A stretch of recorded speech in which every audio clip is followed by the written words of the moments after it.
آئیے اس وضاحتی پیشکش میں شباب البم 14 کی بے حد مقبول قسط اور ضحیہ یعنی قربانی کے مزاحیہ ہنگامے کا جائزہ لیتے ہیں۔ یہ واقعی کمال کی قسط ہے۔ دیکھتے ہیں کہ کیسے ایک بظاہر سیدھا سا خاندانی فیصلہ ایک بہت بڑے اور سچ کہوں تو بہت ہی مزاحیہ طوفان میں بدل جاتا ہے۔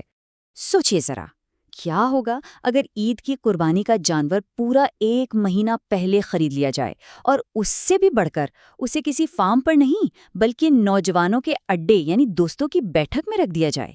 یہ ایک ایسی مزاحیہ صورتحال ہے جہاں سے افراتفری کا ایک نہ رکنے والا سلسلہ شروع ہوتا ہے۔ مطلب واقعی دوستوں کی بیٹھک اور وہاں قربانی کا جانور، یہ تو کہانی کا بہترین آغاز ہے۔ تو شروعات ہوتی ہے عید کی قربانی اور اس کی معاشیات سے۔ ہر کہانی کے پیچھے کوئی نہ کوئی وجہ ضرور ہوتی ہے نا؟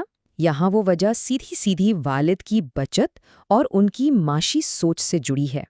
اب ذرا ان داموں پر غور کریں۔ اگر 1 مہینہ پہلے خریداری کی جائے تو قیمت 1700 ریال، اور اگر عین عید پر خریدیں تو 3000 ریال سے بھی اوپر۔ یہ نمایاں فرق پوری طرح واضح کرتا ہے کہ والد نے اتنی جلدی بھیڑیں کیوں خریدیں۔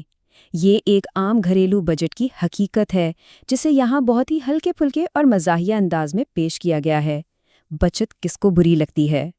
اور اس کے ساتھ ہی یہ نمبر 5 ماہ، یہ خاص طور پر چنی گئی نوعیمی نسل کے جانور کی عمر کی شرط کو نمایاں کرتا ہے۔ منڈی کے اس شور و غلول اور ہنگامہ خیز دورے میں بھی والد اس بات پر بالکل بے ضد رہتے ہیں کہ جانور کی عمر پورے 5 ماہ ہی ہونی چاہیے، نہ 1 دن کم نہ زیادہ۔ یہ چھوٹی سی تفصیل والد کے کردار کو انتہائی حقیقت پسندانہ بناتی ہے۔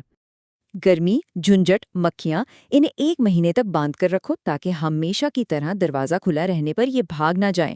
یہ زبردست جملہ سچ میں بیٹے کی اس فوری پریشانی اور خوف کو بالکل درست انداز میں قید کرتا ہے۔ پورے 1 مہینے تک مویشیوں کی دیکھ بھال کا خوف، یہ اس شدید ذہنی دباؤ کو دکھاتا ہے جو اچانک سر پر آن پڑنے والی اس طویل مدتی ذمہ داری سے پیدا ہوا۔ اور پھر شروع ہوتا ہے بیٹھک کا بحران۔ ایک طرف روایتی مویشی اور دوسری طرف نوجوانوں کا جدید اڈا۔ ان دونوں کے درمیان ہونے والا یہ تصادم واقعی دیکھنے لائق ہے۔ یہاں اہم نقطہ دوستوں کے درمیان بڑھتی ہوئی مزاحیہ کشیدگی ہے۔ ہر دوست کا رد عمل بالکل مختلف اور ان کی شخصیت کے عین مطابق ہے۔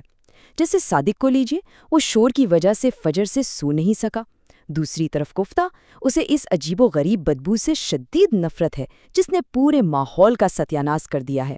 اور بیچارہ عامر، وہ بس اپنے والد کو خوش رکھنے کے لیے بھیڑوں کا دفاع کرنے میں لگا ہے۔ لڑکے اس طرح میں بھیڑوں کے شور سے پریشان ہیں۔ یہ ایک محلہ ہے، کوئی باڑہ نہیں۔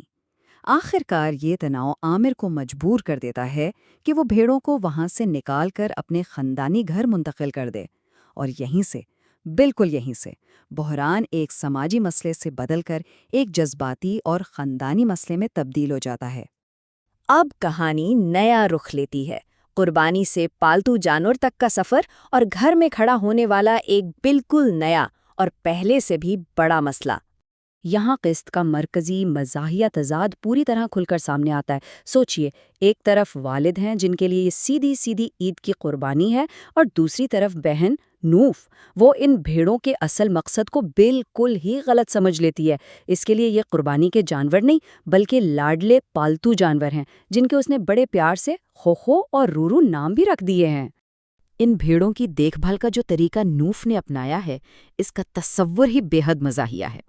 بھیڑوں کا مینیکیور کرنا، انہیں روایتی مہندی لگانا، یا پھر انہیں پودینہ، راکٹ کے پتے کھلانا اور باقاعدہ چائے پیش کرنا، یہ غیر معمولی اور عجیب و غریب لاڈ پیار براہ راست ان بھیڑوں کے پیٹ میں شدید درد کا سبب بنتا ہے۔ دیکھا جائے تو یہ اس بات کا ثبوت ہے کہ جانوروں کی فطرت کے خلاف جانا کیسا عجیب نتیجہ لاتا ہے۔ کہانی کا بےتکاپن اس وقت اپنے عروج پر پہنچ جاتا ہے جب ایک بے حد انوکھے نام والے اور انتہائی بے صبر جانوروں کے ڈاکٹر کے ساتھ فون پر بات چیت ہوتی ہے۔ ہیلو، جی ہاں، میں ڈاکٹر ہمار ابو فروہ ہوں، آپ کو کیا شکایت ہے؟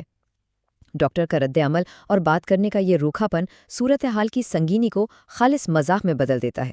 یہاں ایک ضروری توجہ اس انتہائی سادہ لیکن بالکل واضح طبی مشورے پر دینی بنتی ہے۔ نوف کے تباہ کن لاڈ پیار کو روکنے کے لیے یہی درکار تھا۔ ڈاکٹر کی سخت ہدایات تھیں کہ پودینے کی چائے اور یہ پتے فوراً بند کرو اور سختی سے صرف چارہ اور دن میں 2 بار پانی دینے پر عمل کرو۔ یہ ہدایات خیالی دنیا سے واپس حقیقت اور منطقی دنیا کی طرف واپسی کی نشاندہی کرتی ہیں۔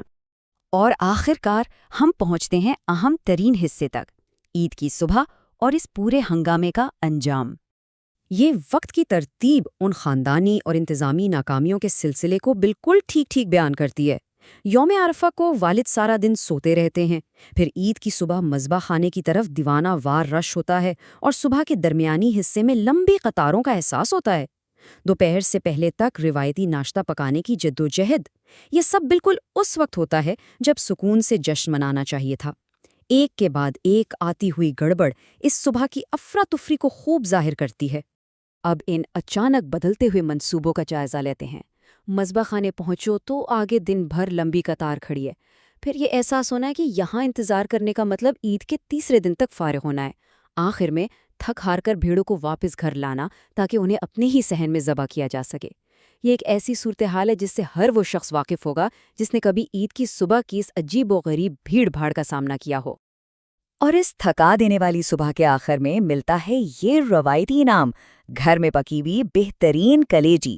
سب سے پہلے پیاز کو بھوننا، پھر ٹماٹر شامل کرنا، تیکھے پن کے لیے تیز مرچیں ڈالنا اور سب سے اہم اسے آدھا پکا ہوا پیش کرنا تاکہ شیر کو خون کا ذائقہ آئے۔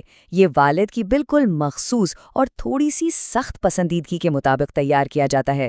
یہ جملہ ہی والد کے مزاج اور روایتی سوچ کو پوری طرح بیان کر دیتا ہے۔ تو وضاحتی پیشکش کا اختتام اس مزاحیہ اور تھوڑی سی ڈارک کامیڈی والی حقیقت پر ہوتا ہے۔ ایک طرف پورا خاندان دسترخوان پر بیٹھا اس بہترین روایتی ناشتے کے مزے لے رہا ہے، اور ٹھیک اسی وقت اوپر کمرے میں نوف اپنے خو اور رو کی جدائی میں زارو قطار رو رہی ہے۔ جب پورا خاندان اس کلیجی کا مزہ لے رہا ہے تو کیا واقعی کسی کو اس بات کا ذرا سا بھی احساس ہے کہ نوف کے ان بیچارے پالتو جانوروں کا اصل میں کیا انجام ہوا؟ یہ ایک ایسا سوال ہے جو یقیناً مسکرانے پر مجبور کر دے گا اور سوچنے پر بھی۔